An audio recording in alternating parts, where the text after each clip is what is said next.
New 72 Radio, the voice, views, and visions of the collective.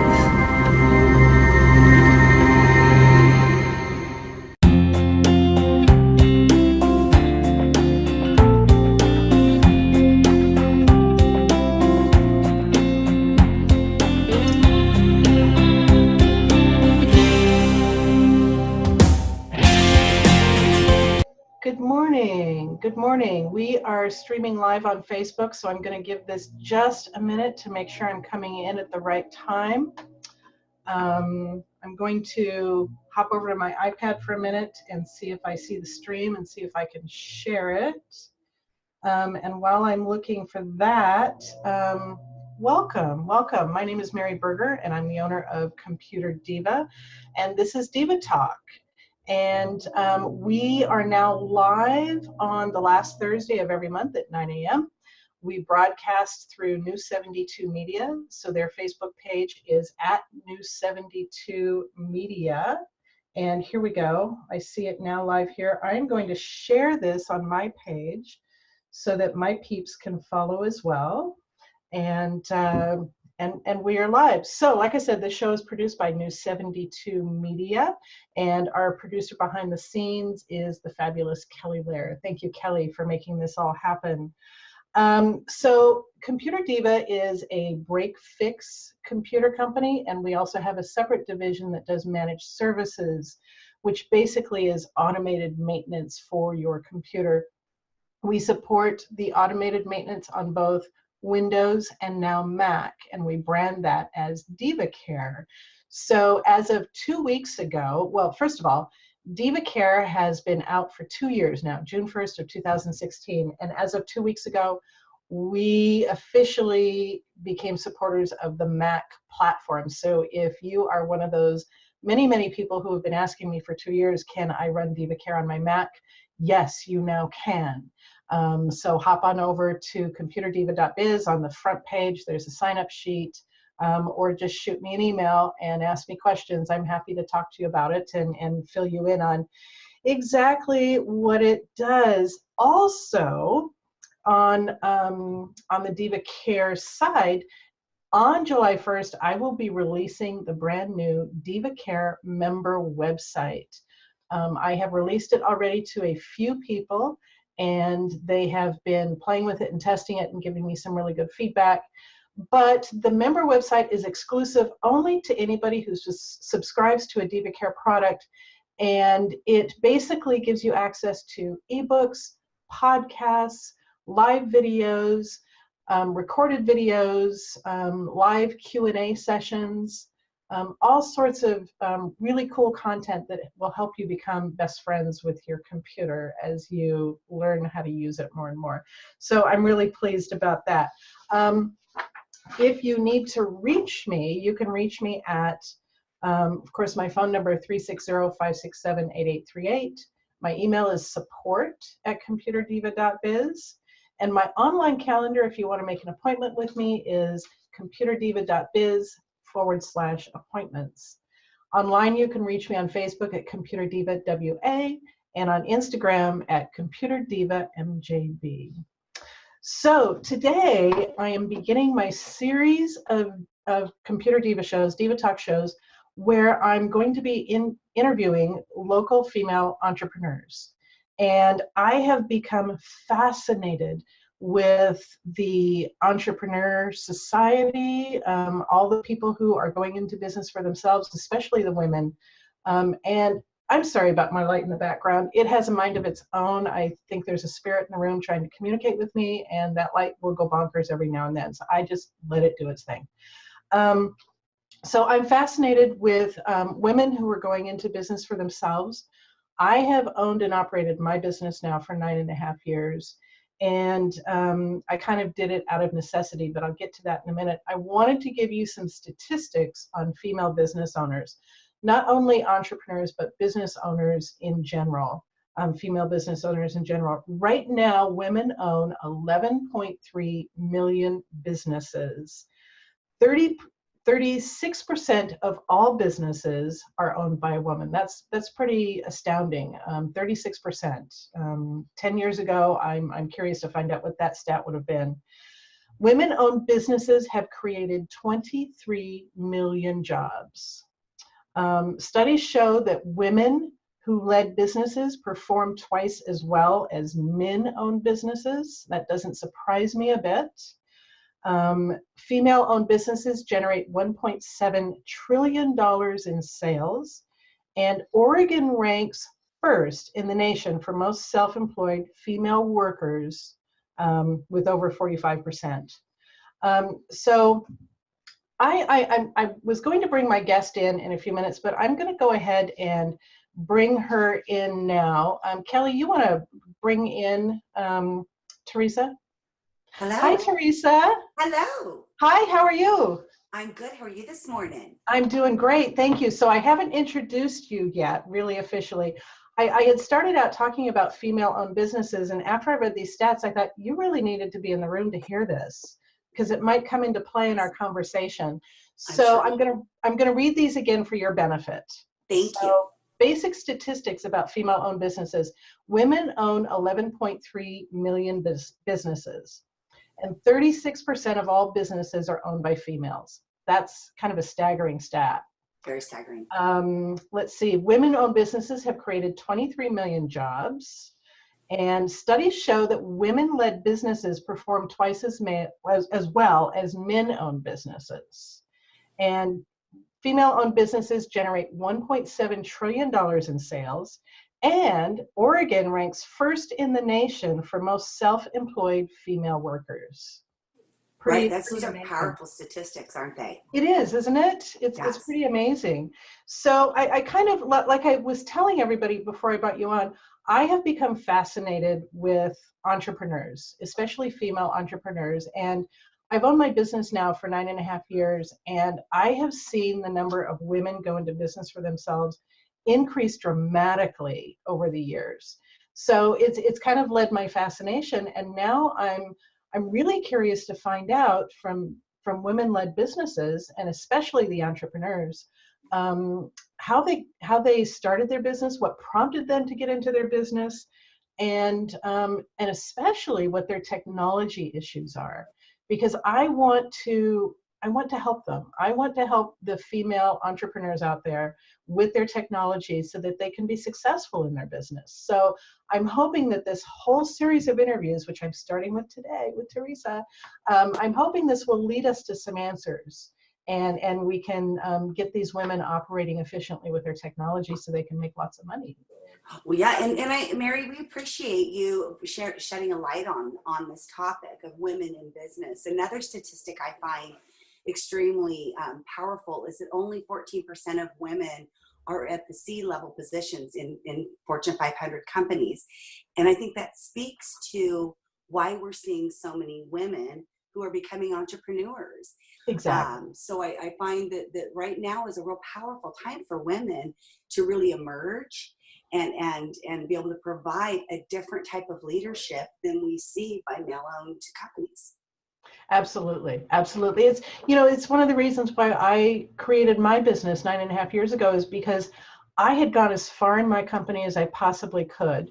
And when I started my job, I was really happy with my job. I loved it. It was the dream job of a lifetime. And then it slowly morphed into, I couldn't go any further. I was working for a man who was a monster and a bully, and he just, he was impossible to work with. And I realized that, something has to change, but I was too afraid to make the change myself. Right. And I lived with the job for many more years than I should have because of that fear. And the universe finally decided to take a stand for me, and they arranged things so that the job was gone. I was laid off, and I was forced to start my own business, and it was the best thing that ever happened to me. So that little nudge sometimes is all we need. Exactly, right? Yeah, just a little nudge. And we find that some of the reasons that women have an obstacle in their way is their own lack of confidence. Right. And so often it does take a large event or a powerful event, whether it's a termination, having a child, moving to a new city, where women are almost forced to be fearless. We're in that moment, it's now or never. And so Exactly. that leap, we know that once we take it, we will survive. We're survivors. Right. And so it often takes that little bit of push for us to really be at our best. Absolutely. Absolutely. So with all of that said, I want to now officially introduce you to my audience. Thank you. And I'm actually going to read your bio to my audience so they know exactly who you are. So here we go. So this is Teresa Howes. She is the founder and president of T&M Solutions with more than 20 years of business experience. She is a licensed training and development consultant who believes in the power of people. Her enthusiasm and passion for working with individuals and teams to contribute their best, both personally and professionally, inspires people to change their actions and behaviors. Teresa believes that the ability to build and maintain strong relationships are a core competency of any company, both inside and outside the organization, and that a company's success depends on developing the skills necessary to accomplish this. She is particularly skilled at group facilitation and enjoys creating a sense of community to forge consensus among people with diverging ideas and opinions. Prior to starting T&M Solutions, Teresa was the director of services and retention for the Portland Trailblazers NBA team, where she spent 15 years in her career. In her role as director, she consistently led the ticket services team to achieve and exceed annual revenue and retention goals. Wow. In addition to her director's role, she facilitated learning and development programs for frontline staff, managers, and executives of the Trailblazers. Teresa's commitment to providing constant reinforcement of the newly learned skills was demonstrated in the business results, as well as increased internal and external satisfaction rates. Teresa is a native Oregonian who enjoys living and exploring the beautiful Northwest. When she is not working with organizations, she cherishes her time with her 3 adult children. Teresa, welcome to the show. I'm so excited to have you on. Thank you. Thank you. Gosh, I wrote that bio has been written so long ago. It's wonderful to hear about myself again. You didn't know you were so smart and accomplished, right? Right. So Teresa, why don't you tell us your story of how you transitioned from the corporate environment to running and owning your own business? I thank you for asking. I don't think my story's much different than yours. I had a wonderful career at the Trailblazers, and ultimately it was about 18 years that I spent there, and really had an opportunity to learn from the ground up, and was fortunate to work for a company who invested in their human capital, invested in my training and development, allowing me to grow and build that career. And it was in the sports industry, it tends to be highly male dominated in sports and entertainment. And that's what I found. I had hit a point where I just didn't feel I could have the impact that I wanted to have in the organization. And the timing was right. The kids were older, and I think I had always wanted to be an entrepreneur. From the time I was young, I had that entrepreneurial bug. And originally it took the form in my mind as a child of having what I called my friend's place, which was going to be a cafe for people to come together. And although I don't own a cafe front, I really feel like that's still the heart of my business, is the community of a cafe. People coming together, like-minded people who are sharing their goals and hopes, and having the ability to have somebody to talk to and coach them through and have a mentor. So I got the bug about 6 years ago, and it was a scary leap for me. However, what I found that also very exhilarating was having the opportunity to recognize that we do have the power, especially as a woman, to be able to lead an organization that came from the heart. And that's what I felt like was missing sometimes in corporate America, was the heart. And I would say that our business, T&M Solution, which operates under True North leadership, is the heart of our organization is the people, and investing in our human capital, and understanding that by giving people the skills, the training, and a purpose, then we can really understand why we're all come together and allow us all to contribute. So taking the leap was definitely scary, but it was necessary for me to fulfill what I felt like I was called to do, which was to unify people around a common goal. So their vision and mission is what it comes to. Awesome. So about 6 years ago. Was there any particular catalyst that drove that, or did you have any mentors that kind of helped you along the way? Oh, that's a great question. Yes, I did. Fortunately, there's a wonderful woman. You might have heard of her in Portland. Her name is Cindy Tortorisi, and she has a women's group called The Seat at the Table. And I had the opportunity to go through a long program with her, a leadership development program. And in that program, I was really forced to take a look at myself and what I was bringing to the table, and ensuring that I was creating my own brand and driving the results that I wanted. And it was probably the first time I realized, wow, I have the ability to be a leader. And when that happened, you couldn't turn it off. What I found was by exercising my own leadership and taking those skills and applying those, there gets to a point where you have to be able to identify if you've done everything that you can do, and realizing that the grass is only greener if you first and foremost look at the grass underneath your feet and see, what did I do to see if I maybe damaged that grass a little bit? Did it get a little brown under my own feet? And if so, I need to course correct that first. So once I applied that and took ownership of it and realized I still had obstacles on my way that I was not going to be able to overcome, it was about my confidence. And so that's really what drove it, was I can use this as a security net. We work for organizations because financially we need to survive. Right. And when you take out the fear of survival monetarily and realize the survival is about living a happy, productive, prosperous life, it makes it a little bit easier to do it. So I'd say that the mentorship I had through other leaders in our community and women, I had a lot of female executives who work for Tracy Riondo, who works for Keen, Michelle Daterman, who works for Nike. All of these women were in an executive position. Sarah Mensah, who were a part of the Trailblazers Women in Leadership.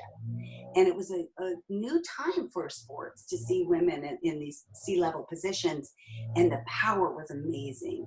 And as they took on new roles and new careers and pursuing their dreams, it was a great motivation for me to do the same. So I'm grateful for those mentors in my life. Awesome. Awesome. So the one thing that I found with my business is I know I would not be where I am today if it were not for my female peers who are out there doing the same thing, and my community with these women. And in particular, the same networking group that you and I belong to, Connect to Success. That has been an instrumental role in me gaining my confidence to go out there and shoot for the stars in terms of my business and really get things rolling and running and prospering. So I think community is one of the common factors that you and I have, is that, we are successful because of the communities we belong to. Absolutely. And I want to reiterate what you're saying right now, because I feel like in our society right now, there's enough competition with men out there, and women need to link arms, and we should be each other's advocate. We should be standing up for each other and uplifting one another instead of being in competition. Often some of our greatest competition are the women we work with. And that's unfortunate. And what I find is that by you having a relationship with someone, uplifting each other, we're better together.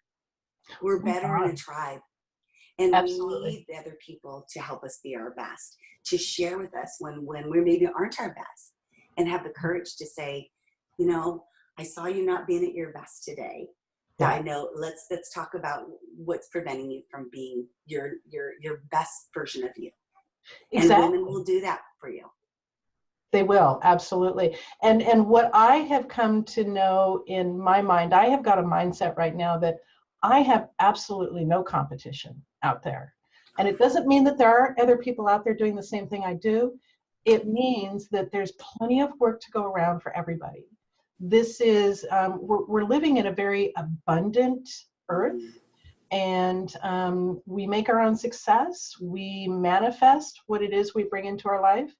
And, you know, just because there might be 5 other men or women down the street who are doing the same thing as I am, there's still enough business for everybody. And that really became apparent to me when I became a member of several different technology groups on Facebook.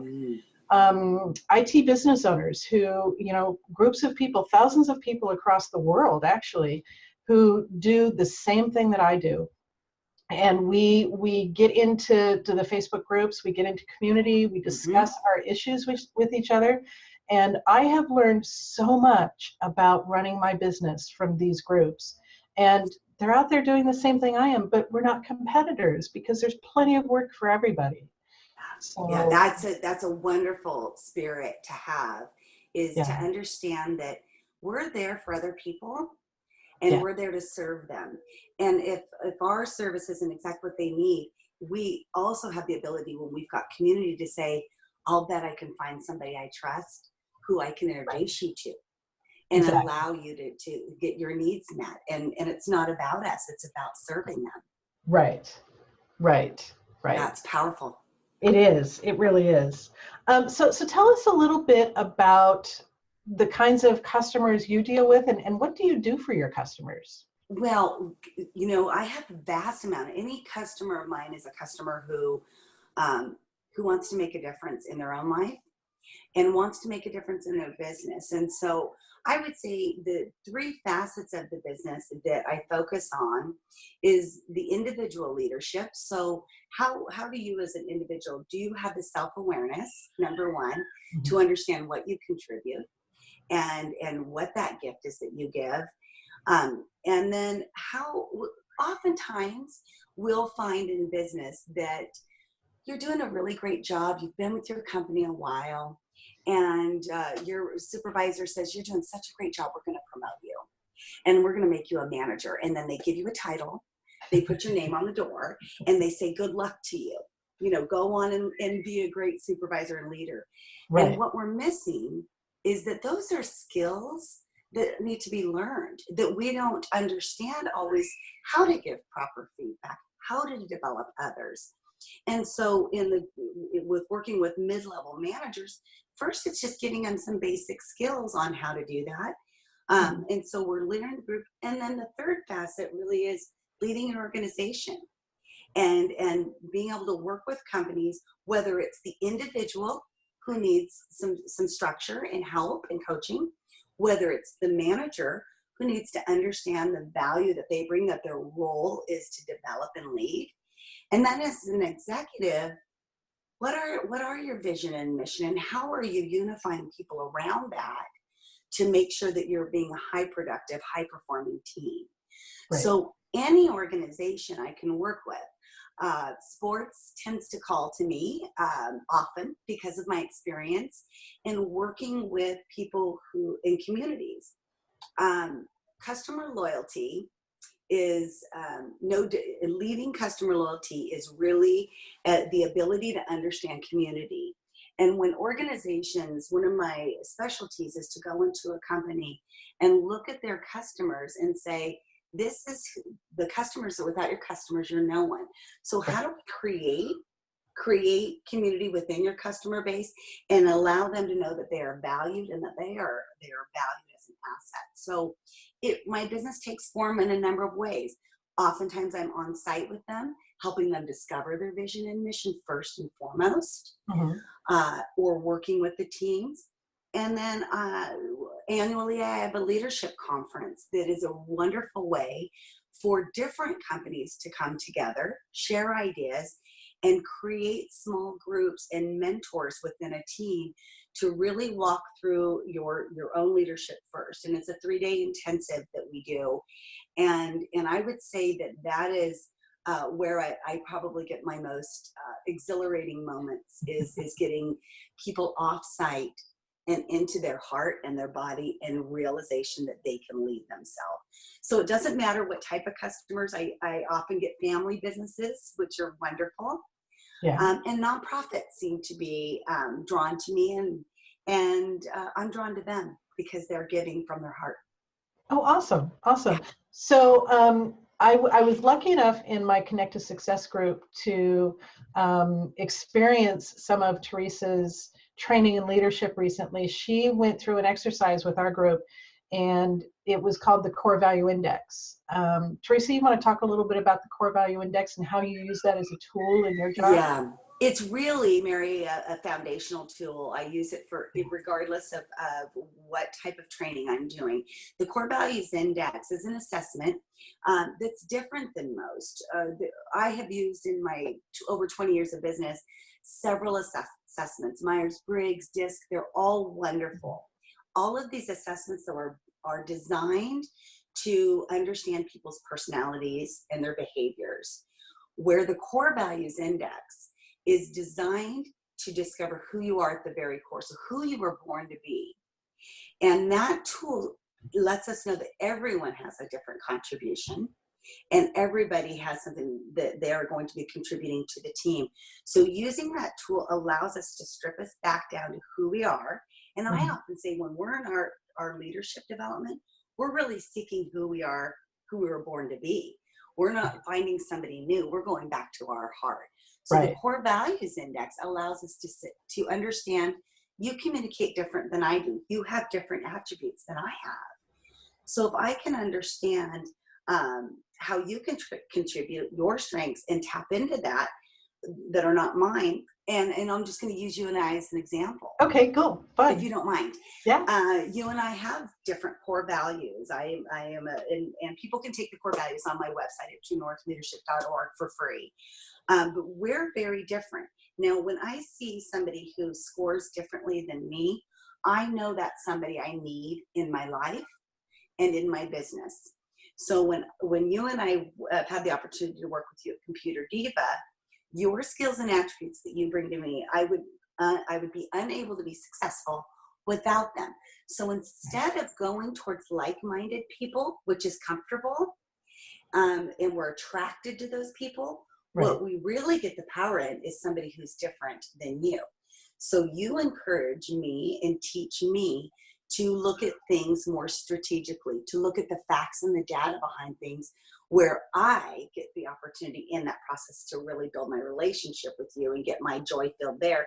You're getting your joy filled through your wisdom and your knowledge of IT and how you can help. So it's really a foundational tool, and everyone should have access to this information. It's also so critical to have not only in your professional life, because we use it as a hiring tool, but in your personal life, so that we can learn to come to agreements and support each other and honor what you bring. Exactly. So I was really fascinated after I took the CBI test.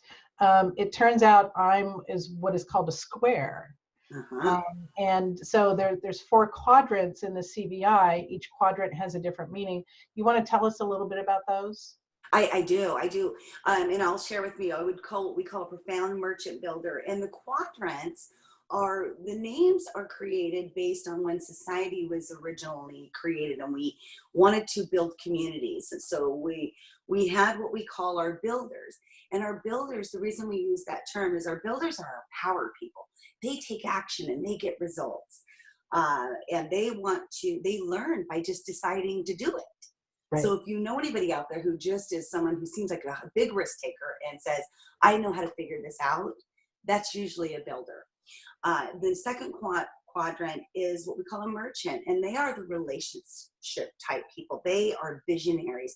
They're the ones, when society was being formed, that brought everybody together. They created trade services and mercantiles, and they bring their vision and relationships to the group. The third quadrant is what we call the innovator. And the innovator is a person of wisdom. And that wisdom comes through and is demonstrated through compassion for other people, the ability to remain empathetic. And then our fourth quadrant is our, what we call our bankers. And they are people who come in and they are conservatories of our finances. They make sure the facts and data are there. They make sure that the risk takers don't take such a large risk that they put the company in jeopardy. Now, someone like yourself, who what we call a square, means that your scores fall between a 12, all in each quadrant between a 12 and a 25. And what that means is that you have an innate, beautiful gift to be able to move throughout those quadrants very easily. And so you'll be able to identify what's needed in this moment. Do I need to use my wisdom or love or knowledge or power? And you shared something with me when you discovered that you were a square that I found really fascinating and really reiterated the power of the differences between being a square. You shared with me that you wondered all the time, like, why don't I just do something and stick with it and be perfect at something of that nature? Well, why don't I just stick with this and always, why am I always changing my mind or moving? And I love that what I heard you recognize and acknowledge was, I do that because that's my gift.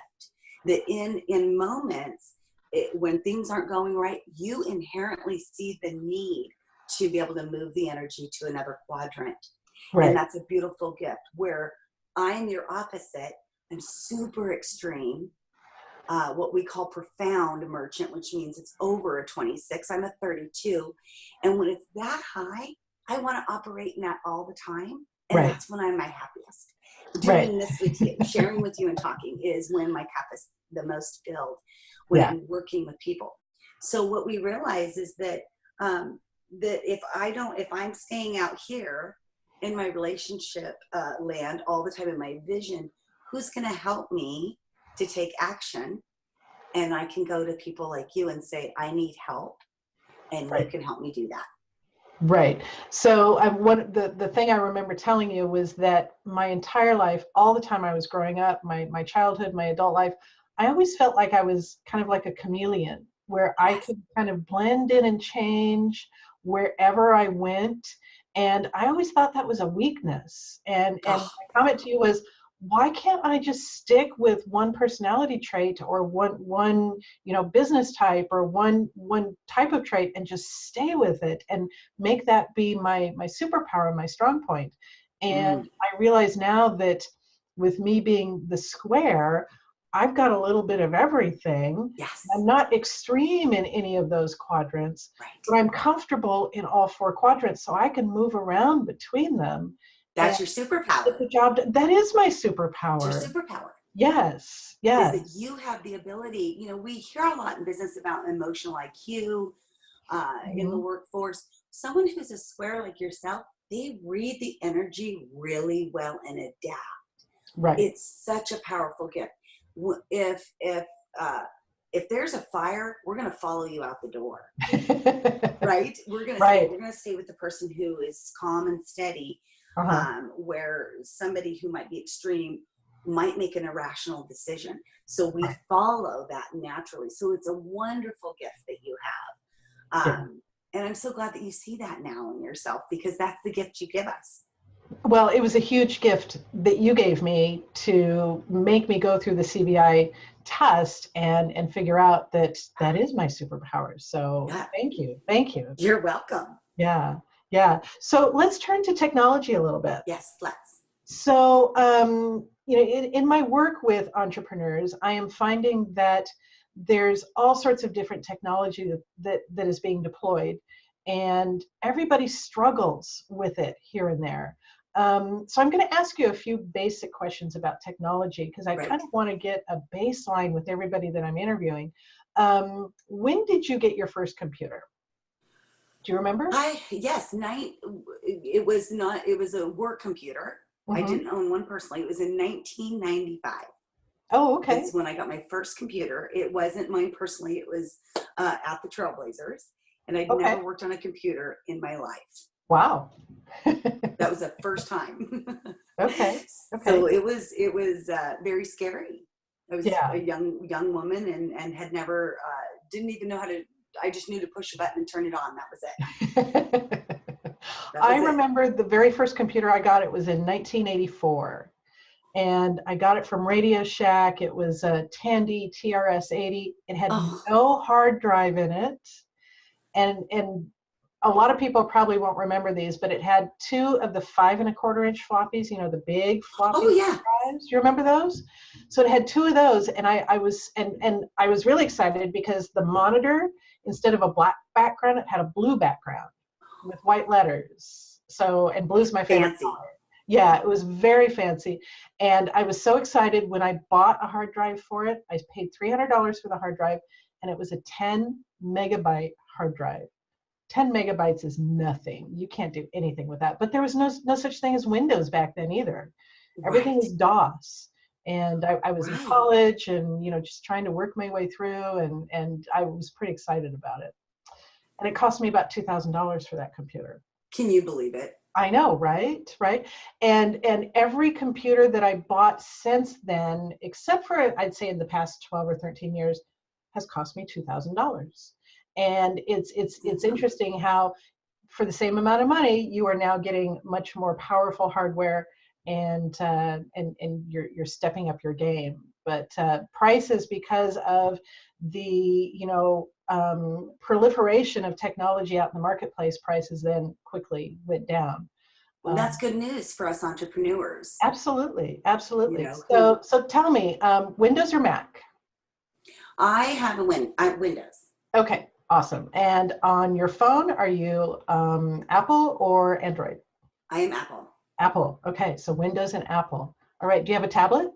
Yes, you do. I do. You have an iPad right there in front of you. I do. Okay. So tell me, in your technology life, what have been your biggest frustrations with technology?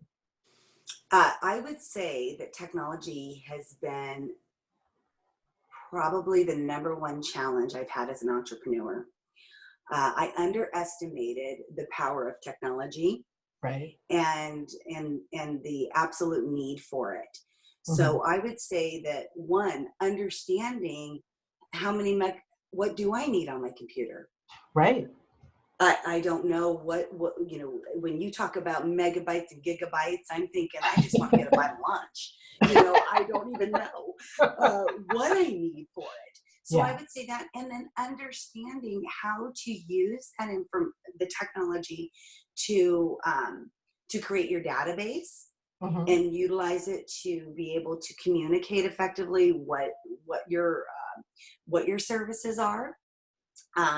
And how to keep probably my #1 challenge was how to keep your computer maintained. If we, you know, as an entrepreneur and having such little experience with technology, I would see a pop-up and not sure, am I supposed to click that or not? You know, something comes up, and if you're not aware, you might press those buttons or you might not. And either one is impacting your ability to use your technology at its best. Right. So not understanding what I need, #1, and then how to use it and maintain a computer was I've probably spent more money than necessary replacing computers that had them maintained properly in the first place. Exactly. I would have been better off. And that's why I'm so grateful for ComputerDiva. It's the first time I have someone on my team that I know I can trust that technology with, and that I know that you'll let me know if something's going wrong so that I can go out and be a visionary and build those relationships. So I would say the maintaining of it, and to even understand what you need. Different businesses need more technology or less. Exactly. I find that to be probably, well, you raised 2 points there that are probably my #1 and 2 questions that most of my clients ask me is when they're getting ready to buy a new computer. It's like, I don't even know. You know, some of them I have actually gone shopping with them and we've picked out the technology. In your case, we actually got online and I picked out your computer, I picked out your printer, and all you had to do was go to the store and pick it up, which is pretty awesome. Well, and I would say, Mary, I think when we hear technology, I think you are different as a woman entrepreneur in this industry. In this industry, what we find, even in the work I do with different organizations, IT people, because of their amazing ability, and oftentimes we find that they're bankers, that their attention to detail, maybe they're not as strong in their their relationships. So to communicate and have a conversation about technology with somebody who doesn't understand it, the terminology that often IT people use is just going over our head. Exactly. So the blessing that I received when working with you was really actually fun, because for the first time I walked in, I think you remember, I went into Best Buy and took a photo because I walked in with a list of the type of computer. I knew exactly what model it was. I knew everything that I needed to get. It took me less than 15 minutes in there, where I didn't have to rely on someone who was behind the counter to help me choose the right computer. I knew I was going in based on your analysis of what I was doing, what I was currently using. It made it fun. For the first time, I enjoyed shopping for computers. Exactly. And when you walk into those big box stores, especially Best Buy, and you talk to the clerks, they're going to direct you to whatever it is their manager has told them they need to move that day. Right. They might be overstocked on a particular laptop. So, hey, let's get these moved today. Yes. So you knew exactly what you wanted to buy. We had picked out the exact laptop for you. And you just and I love numbers and said, I want this one. Yes. Bring it to me. Yeah, the other area that I thought is really a benefit that you bring entrepreneurs is your ability to do things remotely. That was a big relief for me, was to realize I didn't have to be in person with you as much as I want to, that it really is more efficient if we can get on the phone and allow you to be able to be on my computer and I'm present. One, it allows me to learn. Right. And see the process. So I'm learning as I'm in there, but it also allows me a lot more time in my day to know that I can be on the phone with you from whether I'm traveling or whether I'm at my home office. You're a phone call away and you can jump right on the computer. And I think that's a huge value add. It is a huge value. And from my perspective, when I first started my business, I would travel anywhere in the greater Portland, Vancouver area to help a client. I'd drive all the way out to Beaverton from Vancouver, and those days are over with because, number one, it's not economically viable for me to do that because I don't get paid when I'm driving. And number two, the client just wants to get their issue fixed.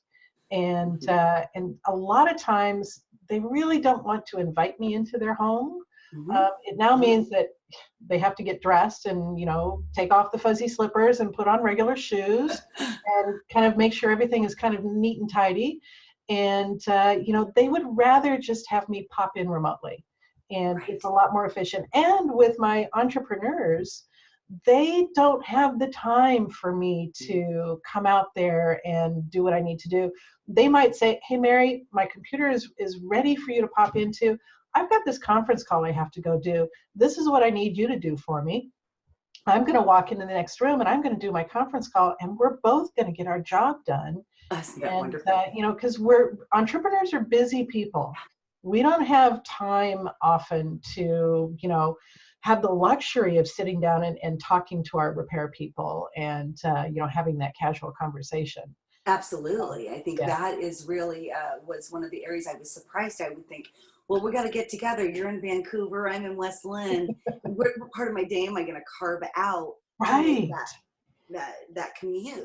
Exactly. And traffic, as we know, as we know, traffic in Portland has become a nightmare.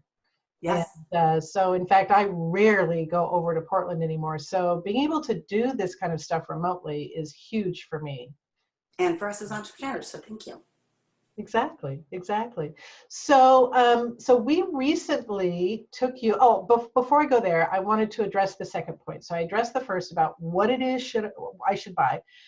The second point was when you're dealing with the maintenance of your computer, you get the pop-ups on your screen, and you don't know if you should respond to them or not. So that is probably the number 2 question I get from my clients is, hey, this just popped up on my computer. What do I do about it?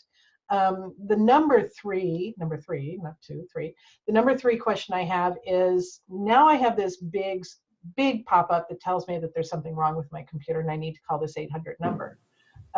So that's probably number 3. But in terms of the pop-ups in the maintenance of your computer, it's one of the things that made me think about, I need to put some tools in place so that my customers don't have to deal with that. And that is one of the features of my Diva Care product, where we just automatically keep all that software up to date for you, and we suppress those pop-ups. And your antivirus software isn't popping up saying, hey, we found this, or we just updated this, or you might want to think about doing this. We take all that out of the equation, and you don't have to deal with it. And all you have to do is sit there in front of your computer and get your job done. Right. It takes the guesswork out of it. It does, doesn't it? It really does. Is to not have it, as it continues to pop up, you can just keep ignoring it, and then one day your computer doesn't work. Right. So, I was fortunate enough to be able to work with Teresa recently on her technology in her home office. And when I first walked into her office, she had a sad little laptop with a cracked screen, and so we knew she couldn't travel with that. So we spec'd out a laptop for her, and she went and bought it. We also switched her from her IMAP email program, which is kind of a little bit older technology, and we put her on Office 365. And Teresa, how is that working out for you? I feel like I'm a big girl now.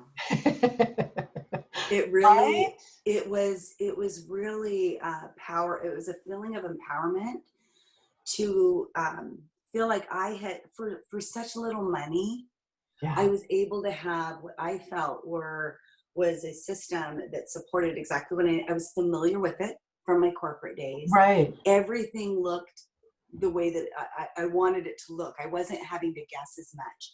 Yeah. And it really, to me, was it felt like kind of coming home. Yeah. And had I known that it was as cost effective as it was with you, I would have done it years ago. It really has been a great transition to get back into to have that much stuff.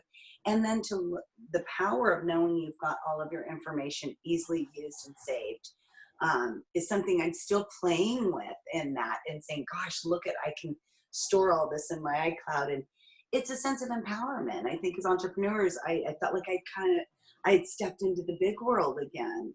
Right. That I had something that was supported, that was solid.